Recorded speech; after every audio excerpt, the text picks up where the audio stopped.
Assalamualaikum warahmatullahi wabarakatuh. Selamat pagi, selamat siang, dan selamat malam semua. Hari ini kita akan belajar lagi tentang ekonomi teknik. Materi selanjutnya khususnya tentang pajak atau tax ya. Di sini mungkin saya akan mengajarkan hal sederhana bagaimana cara perhitungan pajak dan jenis-jenis pajak. Oke, langsung saja. Definisi pajak itu adalah pungutan dari rakyat untuk negara. Jadi setiap uang yang dibayarkan rakyat akan masuk ke dalam pos pendapatan negara dari sektor pajak. Ini biasanya kalau di Indonesia disebutnya dengan APBN ya, Anggaran Pendapatan Nasional. Jadi penggunaan APBN sendiri itu untuk biaya belanja pemerintah pusat maupun pemerintah daerah demi kesejahteraan masyarakat. Jadi uang pajak ini digunakan untuk kepentingan umum, bukan untuk kepentingan pribadi. Jadi pajak merupakan salah satu sumber dana pemerintah untuk mendanai pembangunan di pusat dan daerah, seperti membangun fasilitas umum, membiayai anggaran kesehatan pendidikan, kegiatan produktif lainnya. Pungutan pajak dapat dipaksakan karena berdasarkan undang-undang. Kemudian ciri-ciri pajak sendiri, ini ada 4. Yang pertama, pajak merupakan kontribusi wajib warga negara. Yang kedua, pajak bersifat memaksa setiap warga negara. Ini bagi yang sudah cukup umur ya biasa. Kemudian warga negara tidak mendapat imbalan secara langsung. Jadi benefitnya itu secara tidak langsung. Kita membayar pajak. Misalkan jalan umum itu diperbaiki, adanya fasilitas umum, kemudian juga adanya pembangunan di daerah, itu manfaat-manfaat yang kita rasakan tapi secara tidak langsung kegunaannya pajak ya. Terus kemudian dan juga berdasarkan undang-undang. Oke, kita masuk ke jenis-jenis pajak. Jenis pajak ini sebenarnya ada 4 ya. Yang pertama berdasarkan sifatnya. Untuk yang berdasarkan sifat itu adalah pajak direct atau pajak langsung dan pajak indirect. Untuk pajak langsung ini biasanya diberikan kepada wajib pajak atau orang yang terkena pajak itu secara berkala. Jadi ketetapan pajak itu yang dibuat tentang kantor pajak itu dimana dia harus dibayarkan oleh wajib pajak atau pembayar pajaknya ini. Contohnya seperti PBB atau pajak bumi dan bangunan. Kemudian pajak penghasilan. Jadi pajak penghasilan itu kan pajak tahunan ya, yang dibayarkan salah satu orang itu setelah memperoleh penghasilan di range penghasilan tertentu. Jadi pajak langsung itu pajak yang dikenakan oleh langsung wajib pajak secara berkala. Sedangkan pajak yang indirect atau pajak yang tidak langsung, ini pajak yang dikenakan oleh seseorang saat event-event tertentu. Jadi saat kejadian atau peristiwa tertentu yang menyebabkan kewajiban adanya membayar pajak. Contohnya seperti pajak penjualan atas barang mewah atau PPNBM, di mana pajak hanya diberikan apabila wajib pajak menjual barang mewah. Jadi menurut pasal 8 UU nomor 42 tahun 2009, pajak penjualan atas barang mewah itu ditetapkan paling rendah adalah 10% dan paling tinggi adalah 200%. Jadi pajak indirect itu pajak yang secara nggak langsung. Jadi bukan pajak yang ada setiap tahun ya, tapi ya pajak apabila terjadi itu peristiwa tertentu, seperti halnya pajak pengenaan atas penjualan barang mewah PPNBM. Kemudian berdasarkan instansi pemungutnya ada 2 juga, yang ini adalah pemerintah pajak daerah atau lokal dan pajak negara atau pajak pusat. Contoh-contoh pajak daerah tuh otomatis ini pajak yang ditarik oleh pemerintah daerah setempat ya, misalkan daerah kabupaten ataupun daerah provinsi, kabupaten kota ataupun provinsi. Contohnya itu adalah seperti pajak hotel, kemudian pajak hiburan, pajak restoran, pajak kendaraan bermotor, BPHTB. BPHTB itu adalah bea perolehan atas hak tanah dan bangunan. Kemudian ada PBB, pajak bumi dan bangunan untuk perdesaan dan perkotaan, dan pajak daerah lainnya. Kemudian untuk pajak negara, contohnya itu adalah pajak pertambahan nilai atau PPN, kemudian pajak penghasilan, kemudian pajak penjualan atas barang mewah PPNBM, kemudian bea materai. Jadi kalau kalian beli materai itu ada pajaknya sebenarnya. Itu pajaknya nanti masuk ke pemerintah pusat. Kemudian PBB. PBB-nya di sini berbeda ya. Jadi kalau yang pajak yang bisa ditarik di pemerintah daerah atau pemerintah lokal itu adalah PBB khusus untuk daerah pedesaan dan perkotaan, biasanya untuk daerah pemukiman. Sementara untuk yang PBB yang bisa masuk ke pusat, pendapatannya masuk ke pusat itu adalah pajak perkebunan, perhutanan, dan pertambangan. Biasanya itu banyak terjadi di Kalimantan sama di Sumatera. Kalau kita tahu ada perkebunan sawit, kemudian ada pertambangan batu bara, pertambangan emas, pertambangan nikel dan sebagainya, itu kan dikelola biasanya oleh swasta ataupun juga diserahkan ke BUMN ya. Nah, untuk hal yang dikelola oleh swasta ini nanti ada pajaknya sendiri. Seperti itu. Kemudian untuk pajak berdasarkan objek dan subjek pajak. Nah, ini kalau pajak ini yang ditarikin itu adalah kepada, kalau objektif itu kepada objeknya itu, barangnya ya. Kalau pajak subjektif itu lebih kepada orangnya. Jadi contoh pajak biasa objektif itu adalah pajak impor, kemudian pajak kendaraan bermotor, bea materai, dan masih banyak lainnya. Jadi yang dikenakan pajak adalah barangnya ya. Kalau pajak subjektif, ini yang dikenakan adalah lebih ke subjeknya atau orangnya. Contohnya adalah pajak kekayaan dan pajak penghasilan. Kemudian kita masuk keempat, pajak berdasarkan tarifnya. Kalau tarifnya sendiri adalah tarif progresif, tarif degresif, tarif proporsional, dan tarif regresif atau tetap. Kalau yang progresif sendiri ini adalah persentasenya naik.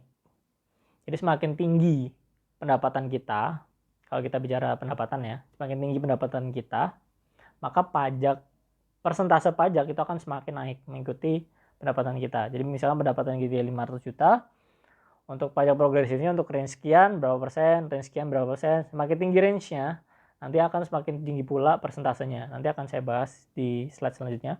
Untuk yang degresif ini kebalikannya ya. Jadi ini persentasenya naik.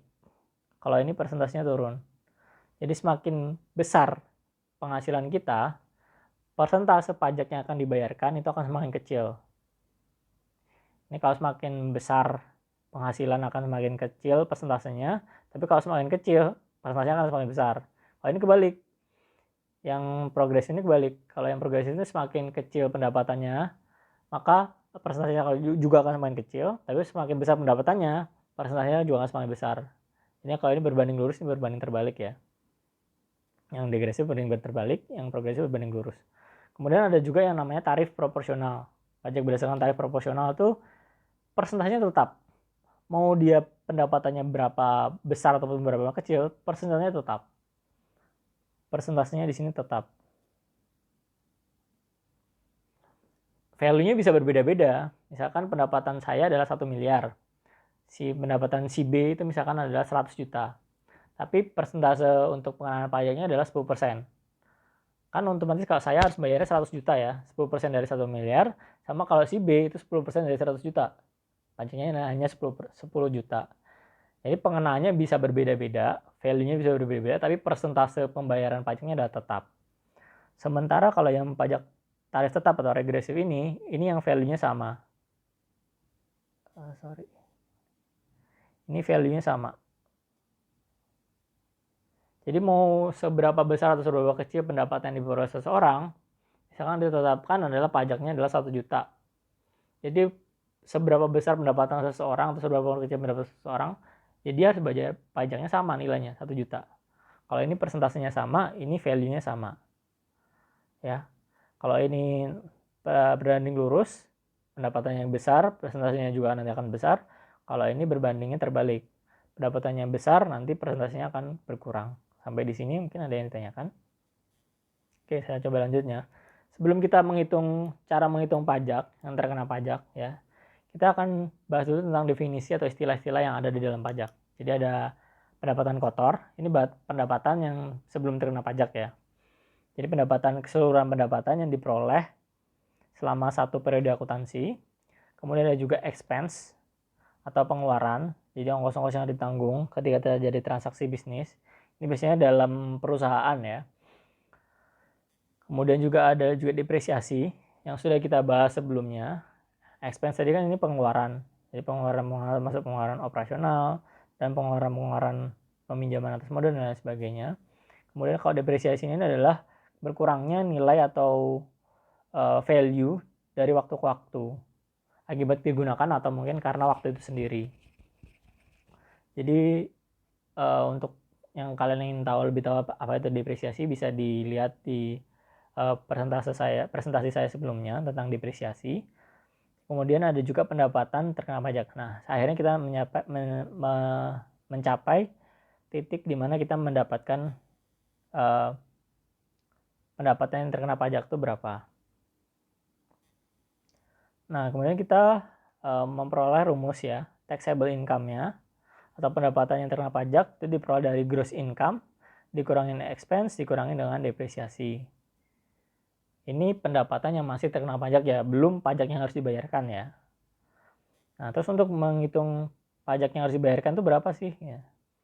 Jadi tadi dari nilai TI tadi kita nanti akan memperoleh nilai besarnya P dalam bentuk rupiah atau besarnya value yang harus dibayarkan atau besarnya pajak yang harus dibayarkan.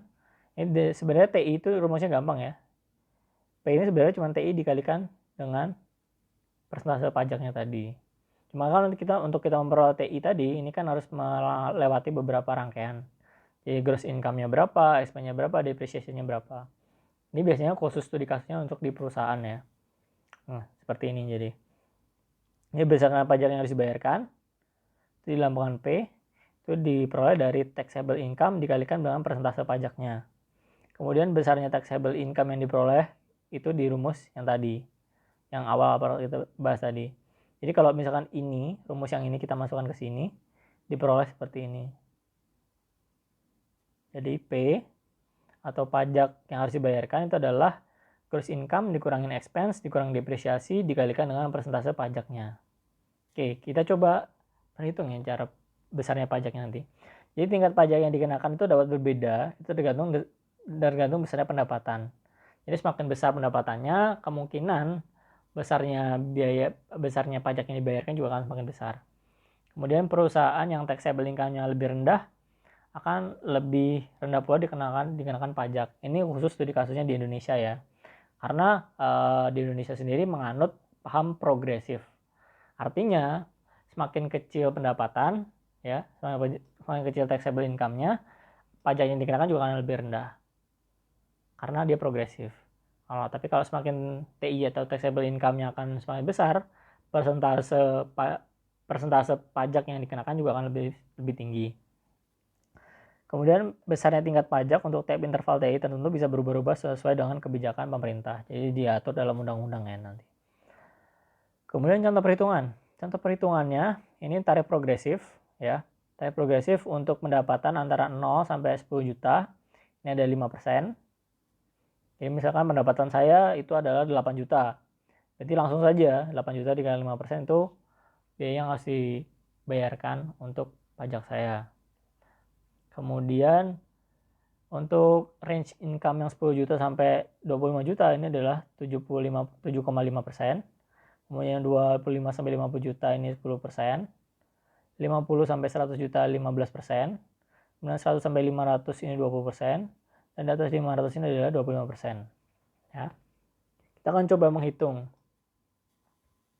Jadi apabila diketahui penggunaan pajak progresif seperti tabel tadi, kemudian pendapatan yang terkena pajak, ini sudah diperoleh ya taxable income-nya.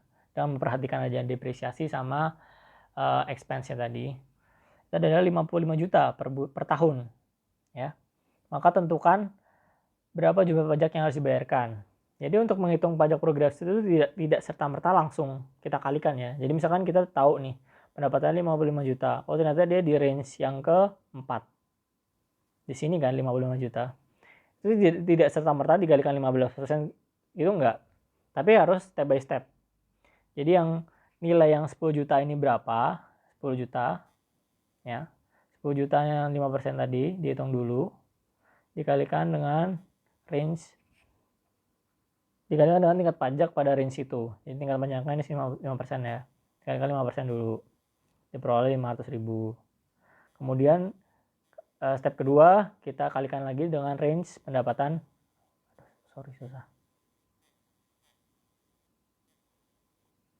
range pendapatan 25 juta dikurangi 10 juta. Di sini kan 10 juta ya. 10 juta dikali 5%. Kemudian 25 juta dikurangi 10 juta 15 juta. Jadi 15 juta dikalikan 7,5%. Kemudian 50 juta dikurangi 25 juta, ini 25 juta. Dikali 10%. Nah, sisanya pendapatnya tadi kan 55 juta. Kalau kita jumlah di sini kan udah 50 juta ya, berarti sisanya di sini 5 juta. 5 juta dikalikan dengan 15%. Nah, nanti di sini dapatnya berapa, dijumlahkan. Nah, besarnya pajak yang harus dibayar tadi yang seperti ini. Ya. Jadi diperoleh besarnya pajak yang dibayarkan itu adalah 4,875 juta. Di Indonesia sendiri pun studi kasusnya seperti ini ya. Jadi di Indonesia sendiri adalah menggunakan sistem pajak progresif.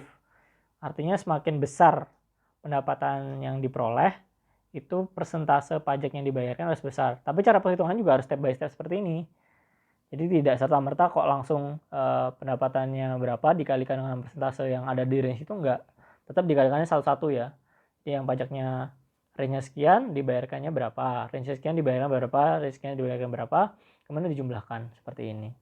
Nanti diperoleh kalau studi kasusnya ini adalah 55 juta itu pendapatan per tahunnya, yang dibayarkan pajaknya adalah 4,875 juta. Kemudian kita coba contoh perhitungan yang lain dengan pajak proporsional ya. Untuk pajak proporsional sendiri, ini pajaknya yang dikenakan adalah sama untuk tiap range penghasilan. Jadi misalkan pajaknya adalah 10% ya. Untuk setiap range penghasilan. Jadi untuk berapapun penghasilan, dia akan terkena pajak 10%. Kalau misalkan kita dengan asumsi yang sama ya, dengan asumsi yang sama, misalkan di sini adalah 55 juta ya. Ini saya misalkan studi kasusnya sama ya, 55 juta per tahun. Kemudian ya tinggal dikalikan 10%. Berarti di sini pajaknya adalah 5,5 juta. Untuk yang misalkan tarif proporsional 10%. Nah, ternyata nilainya ini lebih besar dong. Ya, yang nilai yang proporsional ini lebih besar daripada kalau kita menggunakan tarif progresif. Ya. Karena pengenaannya kan berbeda. Kalau pengenaannya kan kalau yang di sini 10 jutanya dia cuma 5%, yang 15 jutanya dia cuma 7,5%, baru yang 25 sama 5 juta itu baru dia dikenakan 10 sama 15%. Ya.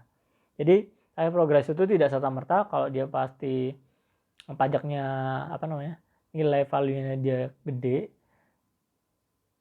itu nanti pembiayaannya juga gede. Jadi tergantung berapa range yang dikenakan untuk persentase yang dikenakan untuk dia harus membayar pajak. Untuk yang tarif proporsional ini saya berikan contoh, misalkan untuk ini perusahaan ya, jadi gross income-nya itu 1,2 M, kemudian dia expense-nya adalah 150 juta, dan juga nilai depresiasinya adalah 50 juta. Jadi pendapatan bersihnya atau taxable income-nya itu 1 miliar.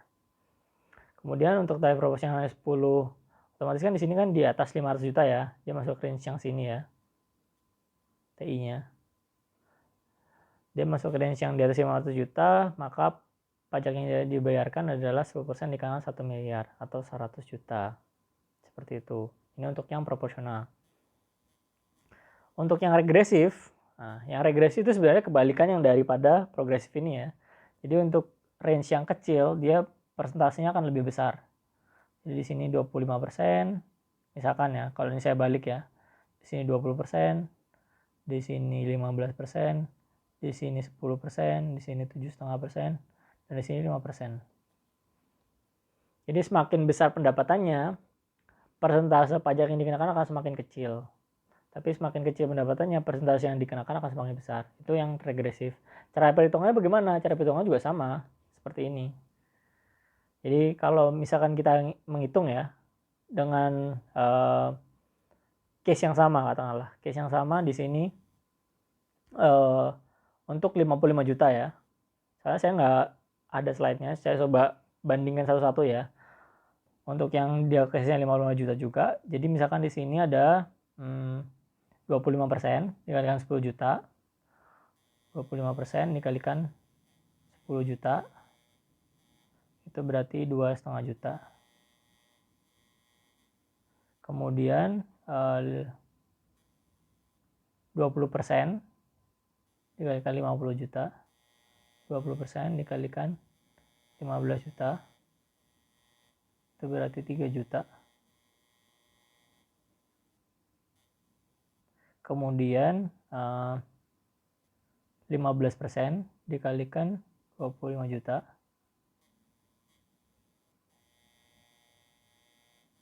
dikalikan 25 juta.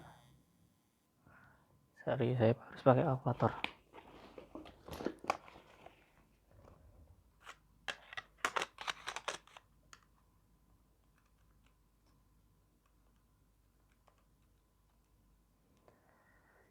$3,75.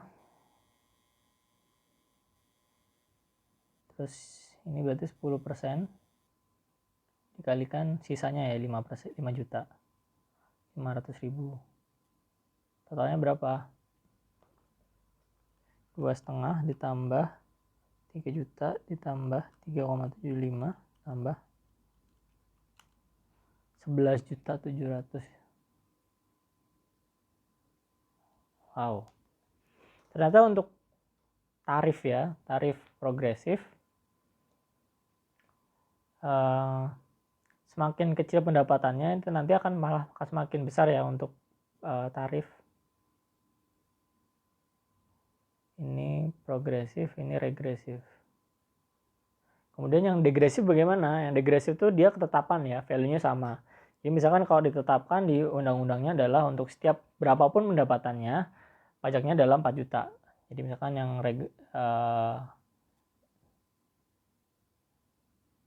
regresif ini 4 juta. Ini degresif, sorry.